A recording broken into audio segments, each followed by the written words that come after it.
Oui, effectivement, l'évolution de l'adoption du cloud en Afrique, je pense que c'est quelque chose qui est progressif et qui avance très bien. Hein, parce qu'aujourd'hui, avec une nouvelle classe de dirigeants d'entreprise, donc des gens de plus en plus nous demandent du cloud. Ok, pour des raisons de sécurité, pour des raisons de mobilité, pour des raisons effectivement de réduction des coûts.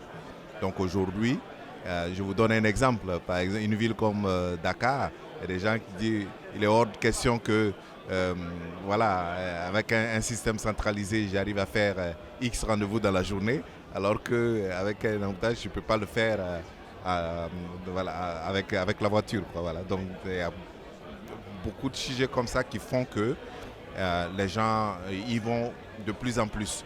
Même des grosses entreprises qui étaient réfractaires avec des questions de cyberattaque, ben aujourd'hui nous avons un argumentaire rodé pour pouvoir les amener sur le cloud. Ouais.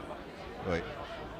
Oui, alors qu'est-ce que nous avons mis en place pour pouvoir justement favoriser cette adoption au groupe logiciel et services? C'est d'abord la formation. Ben, nous avons eu une formation de certification sur les outils cloud. Et donc ça, c'est très très bien.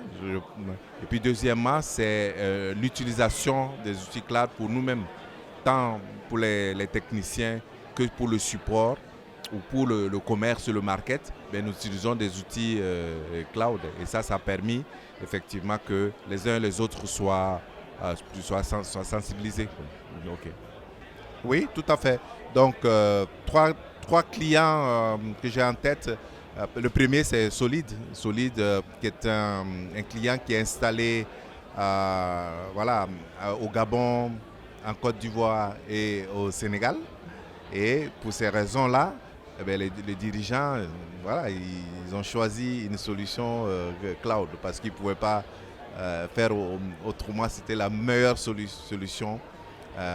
D'autant plus que c'est des personnes qui gravitent autour de Microsoft, donc ils le connaissaient.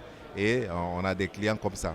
Alors le deuxième que je peux citer, qui est un peu plus gros, c'est le groupe Lasara, donc, qui est un groupe portugais qui est installé dans plusieurs pays en Afrique.